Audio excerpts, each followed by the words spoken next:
Muy bienvenidas y muy bienvenidos al segundo encuentro de Vivir es Elegir con Edgardo Caramela. Mi nombre es Rodolfo Ribotti y en estos encuentros vamos a charlar con Edgardo sobre por qué las personas en algún momento de sus vidas se alejan de sí mismas, de su vocación, de sus sueños, de sus talentos. Y lo más importante, vamos a hablar de cómo redescubrirse y rescatar todo aquello, todos esos talentos y llevarlos a la realidad. Para los pocos que todavía no lo conocen a Edgardo, él es consultor de alta performance y calidad de vida hace más de 30 años y el fundador del sistema de arroz en Argentina. Edgardo además es mi profesor. Hola Edgardo, buen día, ¿cómo estás? Gracias por venido, por estar acá con nosotros. Hola, ¿qué tal? Buen día. Muy Placer bien, un estar lunes aquí con más. ustedes. Bueno, nuestro objetivo en estas charlas es siempre romper la capa de superficialidad, ir más profundo posible sobre estos temas, conversar a fondo sobre por qué las personas dejan de lado elecciones de vida que quizás las harían felices, cómo poder descubrir talentos, habilidades que están adormecidas, a veces olvidadas. Bueno, al fin de cuentas, lo que nos gustaría conversar con vos es sobre todo lo que ya sabés y aportás a muchas personas que te eligen como mentor, que no son pocas, en una frase, conversaciones que van a ser sobre cómo elegir con más conciencia y más libertad. Y en este segundo encuentro, el tema es querer cambiar, ¿por dónde empiezo? Y bueno, arrancamos directamente con la primera pregunta. No sé si te acordás de algún momento en que te hayas dado cuenta eh, durante tu vida. El video pasado hablamos justamente sobre tu vida, es un poco, fue bastante biográfico. Bueno, si en ese momento, algún momento diste cuenta de que podías hacer elecciones diferentes a lo que habías aprendido, digamos. Eh, la cuestión de que tenemos paradigmas y que cómo podemos cambiar paradigmas. Sí, creo que hay muchos momentos de la vida donde uno tiene una sensación clara, puede ser en algún momento no buscado, una sensación clara de que esto no está funcionando o esto que estoy haciendo no es lo que verdaderamente me motiva y quiero, o estoy atravesando una situación en donde me siento como en un laberinto sin salidas. O sea, distintas formas, pero siempre tenemos algún momento de conciencia que se dispara y que nos señala que eso que estoy haciendo o esta etapa de mi vida no es la que verdaderamente me gratifica y que debería modificar alguna cosa. El problema es que esos atisbos de cambio o de insatisfacción o de no felicidad o de no productividad suficiente, en fin, ese momento pasa y pasa muchas veces, pero tenemos un poco un condicionamiento a no actuar, a esperar que pase. Y efectivamente pasa. O sea, es como que todo el tiempo sentimos eso y nos adormecemos otra vez. Y ese cierto brote llamémosle, de conciencia, de darnos cuenta de que eso que nos está pasando, deberíamos hacer algo para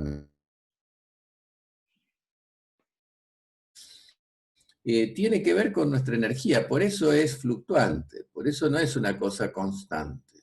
O sea, en un momento dado nosotros tenemos un pico de mayor energía motivado por lo que fuese, porque puede ser una energía que brota porque justamente tenemos una sensación así como de sazón, como de que nos falta algo, y eso motiva una fuerza interior, porque la energía es eso, es un cúmulo de energía que se libera para producir algo, ya sea llorar o disfrutar o salir corriendo o defendernos, lo que fuese. Y en ese momento sentimos eso, y sentimos eso y a veces con mucha fuerza, con unas ganas muy poderosas. Pero ahí viene nuestro mental o nuestra capacidad a veces de razonar y de como si nos domesticáramos a nosotros mismos. Por eso el ser humano se autodisciplina a sí mismo. Y eso hace de que perdamos ese momento mágico donde tendríamos que atrevernos. Claro, con esto no estoy diciendo locuras, porque generalmente que esto pasa es una sucesión de pequeños momentos que nos van llevando a esa sensación. Generalmente no es algo así tan desbordante y entonces me arrojo a la pileta. No, nosotros recordamos el momento en donde sí nos atrevimos y nos arrojamos a la pileta e hicimos tal vez un cambio que venía demorándose. Pero eso es como cuando ponemos un pan a elevar, o sea, requiere un tiempo, hay una fermentación previa, hay un proceso previo, hay pequeños cansancios, hay pequeños sinsabores. Y un buen día siento, esto no puedo más, tengo que cambiar. Ahí es donde uno abre la puerta para salir a ese desafío o directamente vuelve a convencerse, no, pero mejor me quedo en la seguridad de esto que tengo. Por eso esto que se llama zona de confort, que no es que sea confortable, sino que vuelvo a quedarme en el ámbito conocido. Yo recuerdo, y si vale un momento para una anécdota, de un momento muy particular, como en la entrevista pasada conversamos y yo te conté que entre otras cosas y estudios que hice y trabajos que tuve, bueno, en una época llegué a ocupar cargos importantes en la administración de aduanas. Y un día, yo me acuerdo que estaba solo en mi oficina, era un día domingo, donde por eso había poco personal, ¿sí? Y yo estaba como en una guardia, y estaba resolviendo un trámite burocrático, un expediente de 1000 hojas que había ido y vuelto muchas veces, y me sentí dentro de una circunstancia casi de estupidez para mí en ese momento. Creo que el tema en sí era muy pequeño, era un pobre señor agricultor que lo habían encontrado, no sé si era con una vaca además, una cosa muy simple. Y había toda una maquinaria burocrática puesta en ese sistema para resolver eso, y eso ya venía de años de ser tramitado y nunca se terminaba. Y así yo recuerdo que me sentí parte de una especie como de teatro, del cual yo no quería ser actor, y fue en ese momento que tomé la determinación y me dije a mí mismo, yo no quiero envejecer haciendo esto, sino que quiero hacer algo más importante para otros y para mí. Pero claro, esa fue mi vivencia personal, no digo con esto que esto sea para todo el mundo. Y ese fue el inicio de un plan, porque también a veces eso es importante, no es decir, bueno, soy el héroe que suelta todo y me tiro al vacío sin paracaídas, porque después vienen otras consecuencias. Y en ese momento dije, yo debo construir otra cosa. Y fue así. Empecé, pero siempre recuerdo ese momento porque fue una situación marcante que por suerte, o por cansancio previo, o vaya a saber qué, o por todo lo que yo ya venía haciendo, porque yo ya venía trabajando sobre mí, practicando, estudiando y demás, recibiendo mensajes de otras posibilidades, fue el momento clave donde fue como apretar el botón que puso en marcha un plan que se fue desarrollando, que llevó unos años hasta materializarlo, y ahí sí fue abrir la puerta y soltar, y avanzar en nueva profesión, nuevo lugar de vivienda, desarrollarme en otra forma y en otras áreas. A ver, solo para entender bien, porque esta historia, esta parte no la conocíamos. Entonces, en ese momento vos ya practicabas The Rose Method, en esa época. Sí, Ah, bien, claro. claro. Y ahí Con, fuiste con generando muchas ganas. claro, y ahí ya Con mucho fuiste entusiasmo. generando eso de también mayor caudal de energía, mayor caudal de vitalidad, que vos, porque es muy interesante realmente lo anecdótico que es ese, o sea, es un episodio realmente que no pasó nada especial. Seguramente tuviste muchos otros expedientes como ese, era uno más, pero en ese Sí, momento sí, algo... volví a mi casa como todos los días, para quien me veía de afuera, yo continuaba siendo aquella persona que conocían que era, ningún, sin ningún cambio, pero decidí permitirme que dentro mío se encendiera un motor de cambio. Y allí avancé. Y Me no parece, claudiqué. O sea, claro. eso también es importante, porque a veces uno empieza y abandona.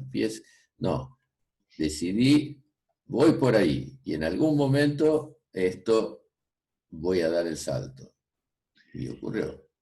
¿Y vos pensás que existen señales para las personas que nos escuchan de que hay algo importante para cambiar en nuestras vidas? No sé, si personas quizás hace mucho, o sea, muchas veces se siente de mal humor o muchas veces se siente triste. Eso no es, o sea, de algún lado eso viene, imagino que tenga que ver con que quizás haciendo cambios eso se puede resolver, ¿no? O sea, parecen síntomas de algo más profundo, ¿no? Y no, quizás tomar algún medicamento para cubrir esos síntomas, digamos, podemos encontrar caminos más interesantes de ir a las causas y no solo quedarnos por la superficie de los síntomas.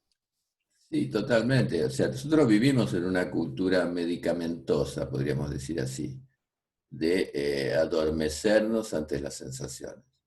Eh, y eso es así, o sea, hoy me duele la cabeza y entonces corro al analgésico. Y está bien que tomemos el analgésico porque nadie está aquí a favor de sufrir dolores que pueden ser aliviados. Pero pensar, ¿por qué me dolerá la cabeza? Y lo que no tendrá que ver con las últimas cosas que comí, por ejemplo, que han sido exageradas en cantidad o, en fin, o no han sido lo que mejor yo sé que me cae o me hace bien en mi organismo, lo que fuese. O estuve estresado de más, o, en fin. Entonces, si siempre vamos al síntoma y aplacamos el síntoma, también entramos en una mecánica donde hay me acuerdo de un libro que se llama O Corpo Fala, una edición creo que portuguesa o brasileña, y en una parte del libro antiguo, muy antiguo, que lo recuerdo así, no demasiado todavía con certeza, pero el concepto era que en una parte el autor eh, nos dice justamente con relación a las somatizaciones y principalmente corporales, que primero el cuerpo susurra, después habla, después grita y después se calla para siempre. Como diciéndonos que nos da varias oportunidades, varias sensaciones, varios síntomas, varias cosas, nos llama la atención.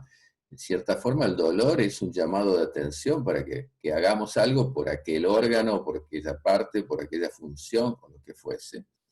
Y en cierta manera vivimos un poco así. Y no siempre recurriendo al remedio. O sea, simplemente esto que yo decía, yo podría haber dejado pasar esa serie de malestares que iban a seguir estando, que iban a agravarse posiblemente, insatisfacciones que iban a traer somatizaciones incluso físicas, corporales, iba posiblemente a tomar la decisión de entrar en el medicamento, el analgésico, y obviamente iba a seguir así, me iba a habituar a esa insatisfacción como un estado normal de mi vida, esa infelicidad porque es así, iba a seguir cumpliendo con mis roles exigidos por lo social, por lo que aparentemente yo debería hacer, y bueno, terminaría como mucho más infeliz, con la sensación de que nunca me atreví a hacer lo que verdaderamente deseaba, y cumpliendo con esta pseudo disciplina autoimpuesta en la cual vivimos, que tenemos que cumplir con ciertas cosas, pero no salirnos de aquello que parece normal, entre comillas. Y eso es un paradigma muy fuerte. Foucault ya hablaba de la sociedad disciplinaria, o sea, como que nos naturalizamos ciertas cosas y no nos atrevemos a dar un paso de libertad, que no significa la Revolución Francesa ni ninguna cosa extraordinaria. Importante para uno, hacer un pequeño cambio, tomar una decisión, prepararnos para alguna cosa que nos motive, que nos dé satisfacción, enamorarnos de algo más grande que uno y tener, porque muchas veces la gran dicotomía es, bueno, me enamoro de aquello,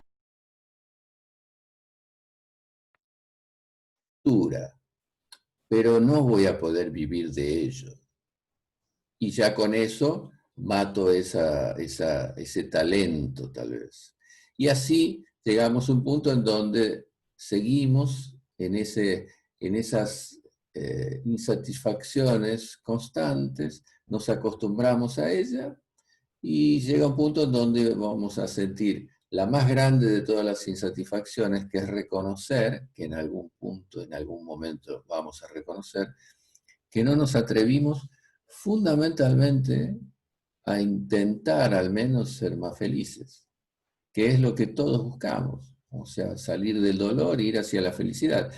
Pero nos confundimos todo el tiempo, nos mentimos a nosotros mismos, pensamos que las cosas externas se van a ajustar a nuestros deseos y proyecciones fantasiosas, y nunca tomamos la determinación simple. Yo a todos los que nos estén escuchando les digo algo tan simple como decir, si ustedes quieren modificar algo, párense frente al espejo y digan, querido Edgardo o querido Rodolfo, como si hablasen con ustedes mismos, a partir de ahora nos comprometemos y vamos a trabajar para modificar tal cosa. Y todos los días nos repetiremos eso y todos los días haremos algo para que eso se produzca. Y no sé si la vez pasada yo comenté esto, que es algo fascinante que se acaba de descubrir en los últimos 8 o 10 años en la neurociencia, que nosotros tenemos un filtro que se llama filtro reticular, que lo que hace ese filtro lleva al estado consciente los millones de informaciones y estímulos que recibimos por segundo, que si los recibiéramos todos juntos sin ese filtrado, nuestra mente colapsaría. Entonces, más del 80%, no, creo que el 96% de toda esa información es filtrada, pasa a donde funciona nuestra memoria, que es el subconsciente, y ese 4% de toda esa cantidad de informaciones que recibimos, las procesamos y tratamos de tornarlas conscientes y hacer algo con ellas, reaccionar o lo que fuese con eso. Lo que ocurre es que tiene un aspecto que es muy interesante, según los informes científicos, de que ese sistema reticular, ese órgano que tiene que ver con nuestra fisiología cerebral, no distingue si eso es un hecho concreto o es algo que pensamos, si es una mentalización, por ejemplo. Eso nos trae dos aspectos. Por un lado, que lo que pensamos puede incidir positivamente porque el organismo se condiciona por eso que estamos pensando. Entonces, si vemos todo el tiempo, estamos pensando de que nosotros somos unos, no sé, que no tenemos una capacidad determinada, nos convencemos y el organismo empieza a tomar eso como una verdad, como una realidad, y se prepara para ello. Lo mismo pasa cuando nos conectamos con una idea. Si nos conectamos, ¿cuántas veces nos pasa que empezamos a pensar en algo que nos gustaría que ocurra y ocurre? Y uno dice, uy, qué poder que tengo, tendría que ser un mago. Y no es eso, es ese funcionamiento. Lo pensamos, lo pensamos, lo pensamos, ¿y qué hace ese sistema que tiene que ver con nuestro funcionamiento mental? Empieza a conectar más con aquellas situaciones o mensajes o cosas que tienen relación con eso que nos interesa. Entonces, si uno empieza a pensar claramente que quiere cambiar de trabajo y más precisamente quiere trabajar en determinado, nuestra mente es como un radar que empieza a estar más atento a las cosas que nos interesan, porque su tarea es eso, buscar aquello para lo cual nosotros estamos deseosos de conectarnos. Y es fantástico eso, porque empezamos a comprobar. Ahora, lo interesante es que hace 5.000 años, filosofías antiguas nos dieron técnicas para trabajar en ese sentido, técnicas muy efectivas, y al cabo de más de 5.000 años, la neurociencia nos dice que efectivamente eso funciona.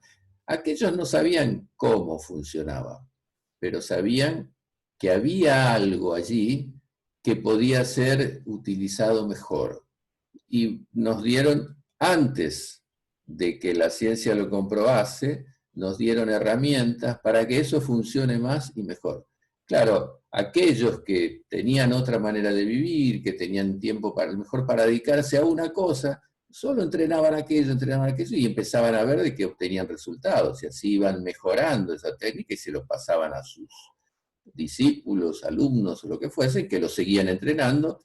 Entonces tenemos un montón de cosas con una vasta experimentación que sabemos que producen resultados, pero no confiamos demasiado en ellos, salvo los que obtenemos los resultados y nos damos cuenta de que funciona, hasta que la señora ciencia nos dice, no, esto es así por tal situación. Bueno, ahora tenemos las dos cosas y podemos juntar ambas.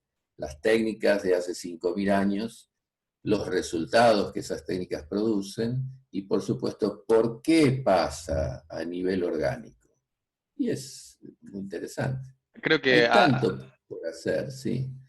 creo que a muchas personas le habrá pasado. Yo nunca me compré un auto, no me gustan los autos, pero mi viejo sí compraba autos y los reemplazaba. Y cada vez que compraba un nuevo auto, no sé, ponele que compraba un Chevrolet, justo es una marca que no se usa en Portugal, y de repente lo único que veías en la calle era Chevrolet por todos lados. O sea, la vez que, porque tu cerebro de repente empezaba a filtrar todo lo que tenía que ver con eso, que a partir de ese momento pasó a ser más relevante en tu vida por alguna razón.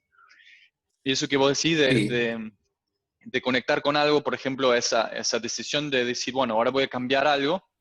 Y claro, a partir de ahí, muchas otras oportunidades, o sea, todas las oportunidades que surgen, sé que alguna o algunas ideas, el cerebro va a empezar a moverse en alguna dirección, ¿no? sí, está atento, por eso es como un radar.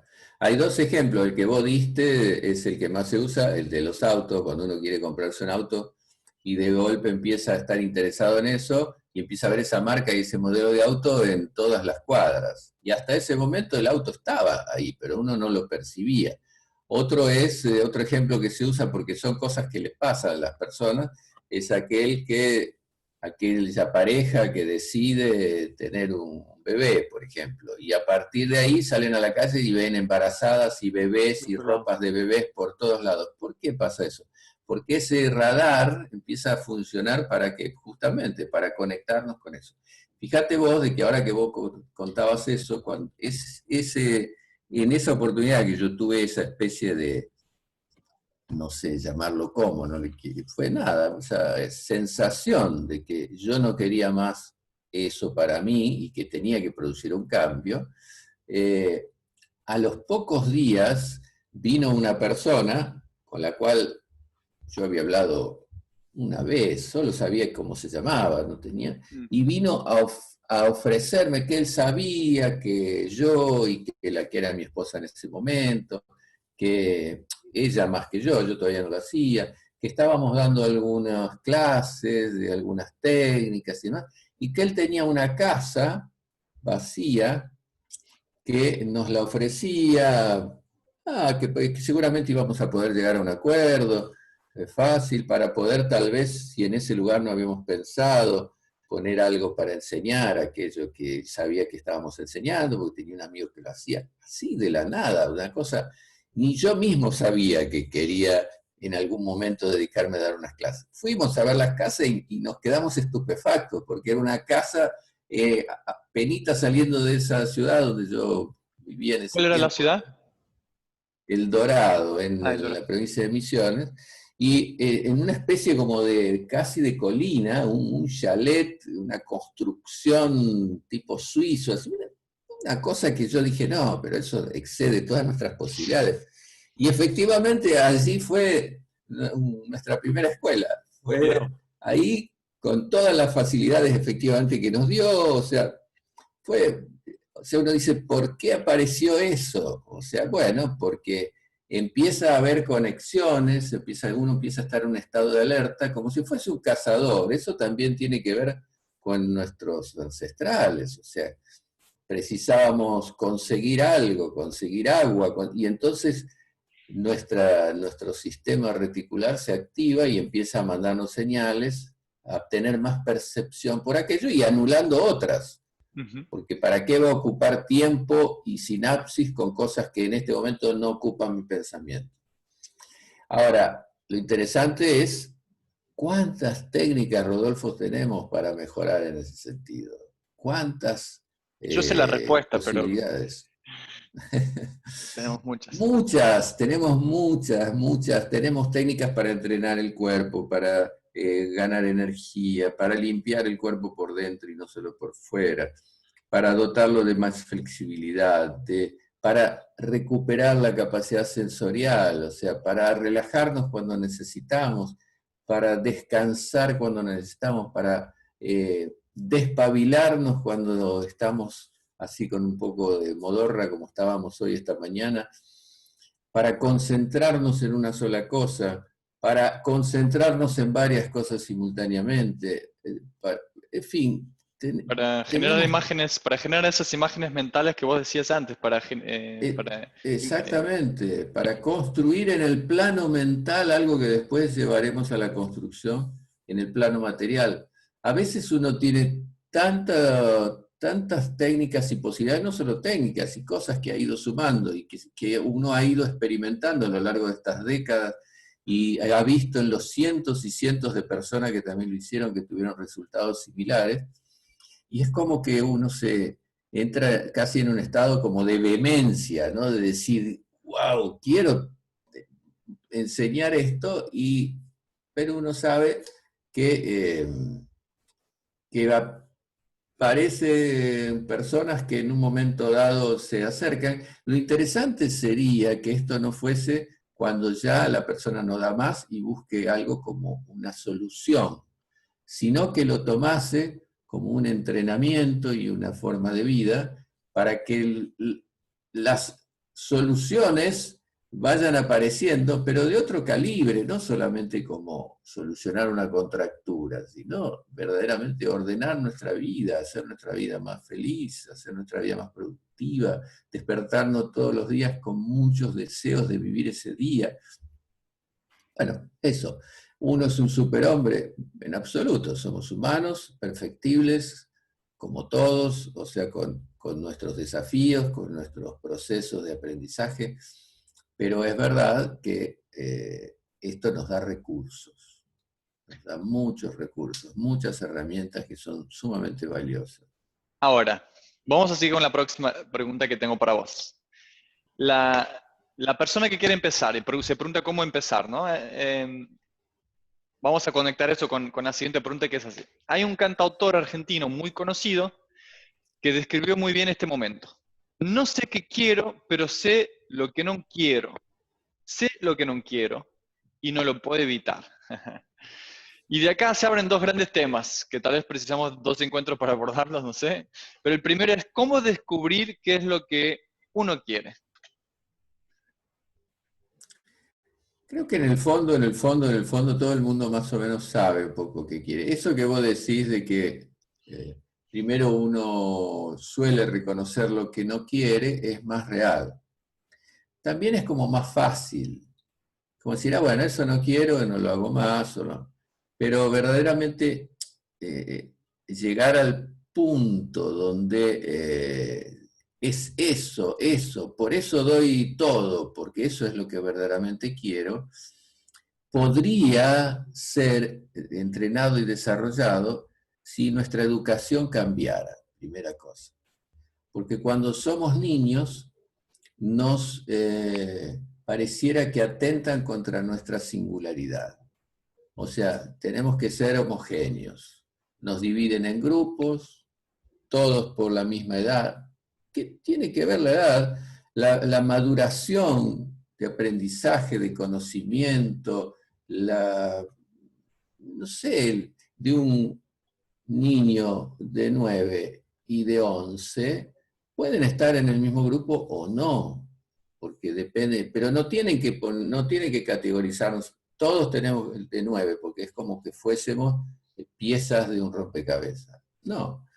Entonces, si empezáramos desde allí, si la educación fuese pensada más sobre seres libres y la educación tuviese algo, en una oportunidad tuve una charla con un educador que fue premio Nobel en el periodo de la dictadura, premio Nobel de la Paz, que fue Pérez Esquivel, y él me dijo una cosa hace muchísimos años atrás, y él me dijo una cosa interesante que yo no la había pensado en aquel momento. Después lo repito siempre, porque eso en aquel momento fue como para mí una cosa que me hizo pensar. Después me di cuenta que hacia eso tenía que ir la educación, que la educación tiene que ser formativa y no informativa.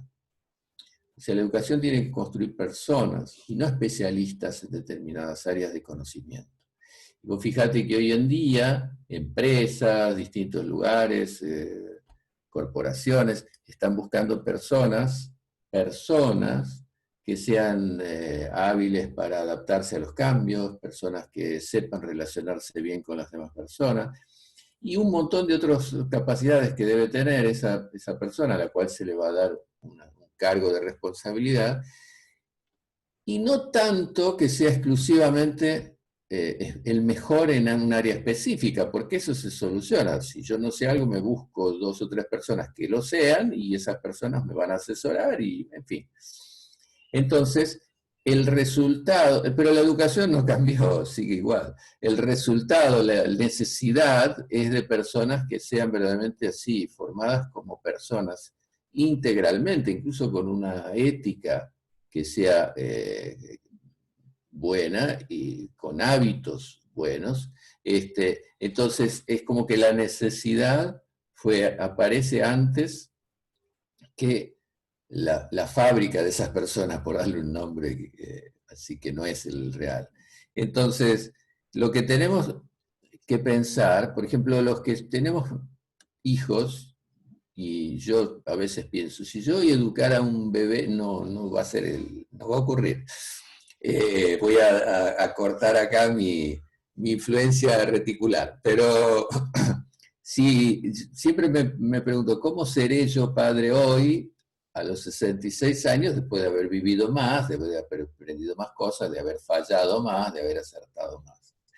Pero generalmente, por ejemplo, si nosotros tenemos un niño que le va muy mal en matemática, porque se ha decidido que todos tienen que estudiar matemática, y es muy bueno en sus habilidades corporales, y cuando escucha una música baila desenfrenadamente y con mucha pasión, generalmente el consejo es ponerle un profesor particular en matemática, en lugar de ponerle un profesor o alguien o dotarlo de todas las posibilidades para que desarrolle ese talento que lo transborda, que le sale a través de los poros.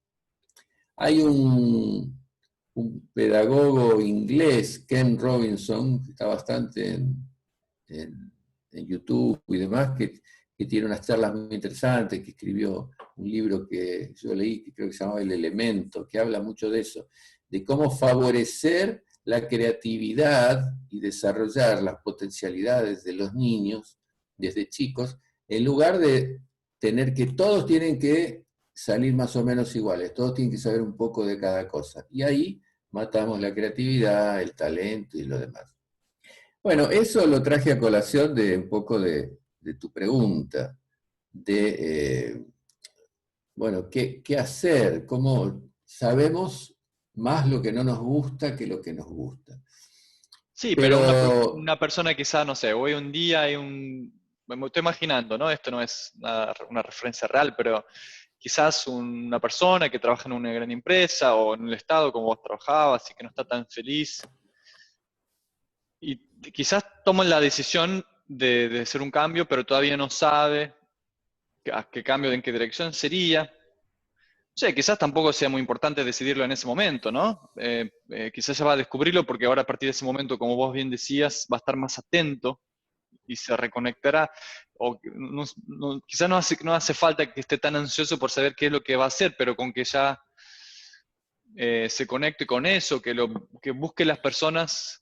Yo creo que también es importante cuando uno se identifica con ciertas personas, ¿no? Cuando vos te sentís, cuando identificás con una persona, quizás. Sí, eso abrevia el camino porque eso nos inspira.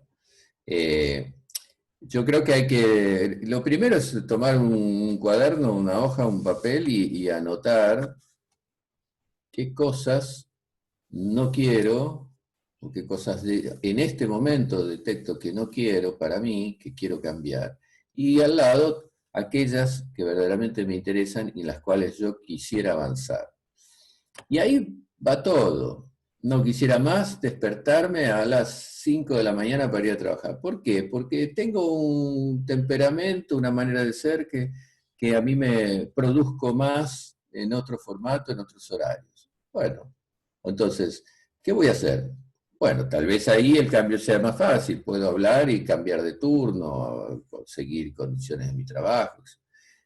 No me gusta la gente con la que todos los días me tengo que encontrar, quiero otro tipo de ámbito.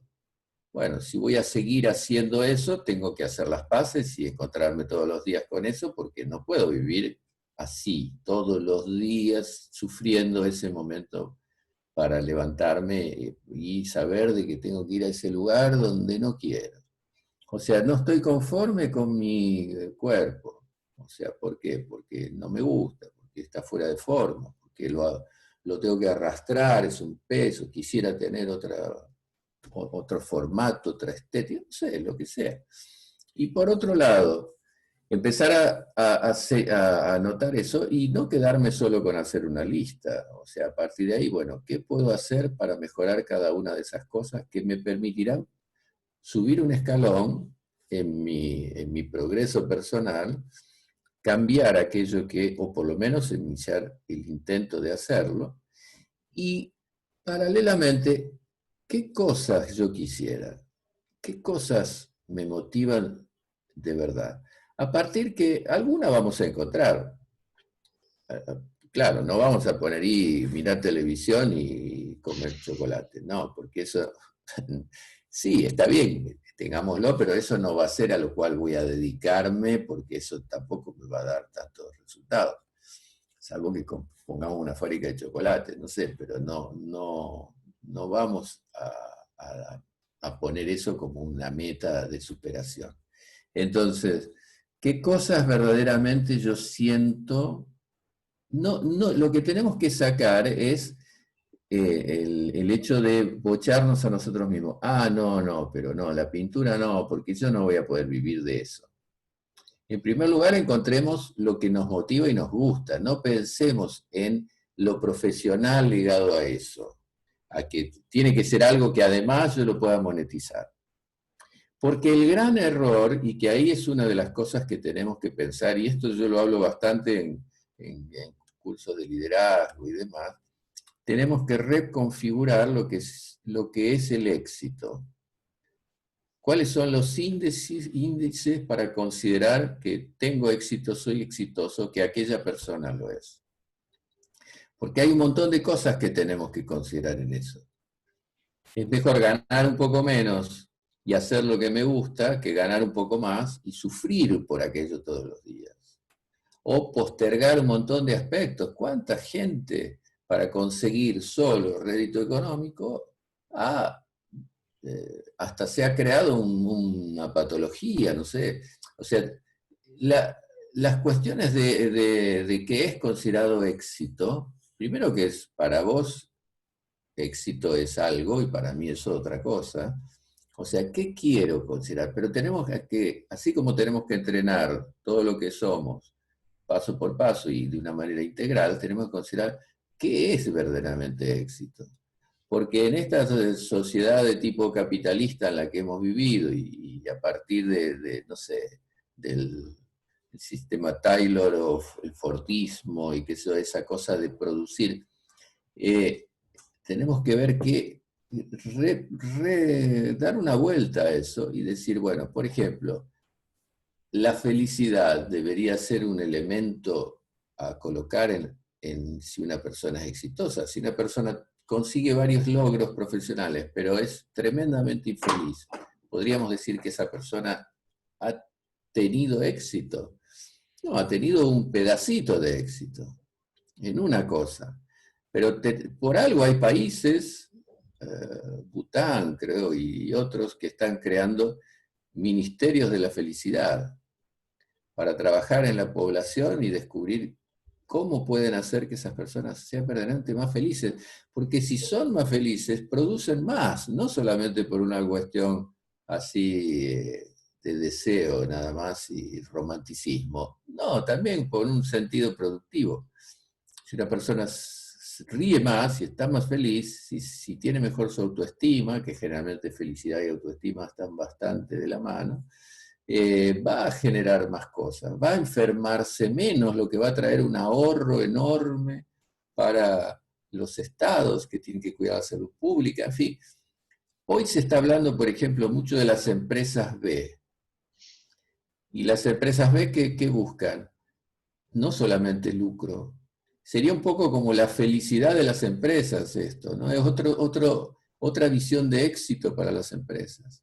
Y ya hay más de 3.000 empresas adheridas a ese sistema B, que se hace en base a preguntas, muchas preguntas, que van a ver dónde encajar la productividad, el lucro que los accionistas de esa empresa tienen que recibir sus informes y demás, y la empresa tiene, porque el lucro en una empresa es la columna vertebral de su existencia, pero tiene que haber otras cosas, tiene que haber cómo se relacionan internamente, cómo se relacionan con las personas y con el sistema ambiental, con el medio ambiente.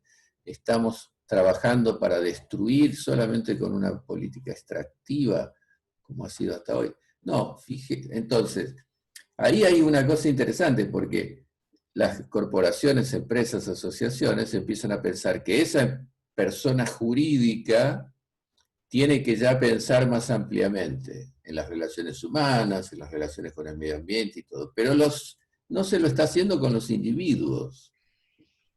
Las personas tienen que hacer una persona B también.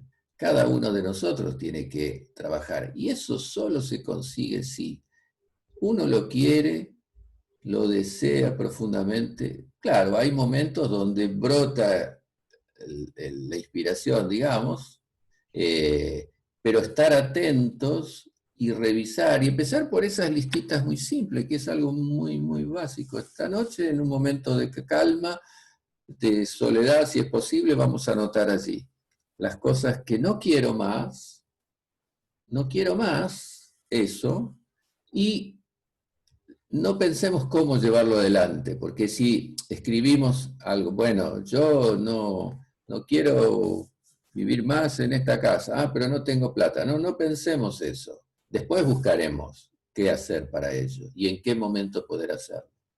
Y las cosas que son nuestro norte, que son aquella lucecita que nos inspira, por eso yo digo enamorarse de algo más grande que uno. A mí me gusta la filosofía, quiero ser filósofo, profesor de filosofía, lo que sea, Bueno, ¿cómo llegar ahí? Tal vez sea un plan. Después daremos vuelta a la hoja y pondremos los senderos, los caminos. Bueno, queremos ser Escalón. filósofos, vamos a encontrarnos con gente que lo haga y ver si alguno logró algo parecido a lo que yo quiero lograr. Vamos de Y escalón será a que, escalón, ¿no? Vamos de paso a claro, paso y por escalón a eso la escalón vida gradualmente. es un proceso constante. Ahora, si uno encuentra a alguien que es un poco un faro, en eso que queremos conocer, bueno, y Eso ayuda. empezamos a pisar donde la otra persona pisó, abreviamos el camino. Edgardo, Y eso, te- sí. bueno, A mí me encantó todos esos consejos que estás dando para la persona que quizás nos escucha ahora, está en un lugar que no desea tanto. Se nos está terminando el tiempo, entonces tenemos que ir terminando, lamentablemente, porque estaba muy agradable con la conversación. Pero vamos a seguir hablando la semana que viene, ¿qué te parece?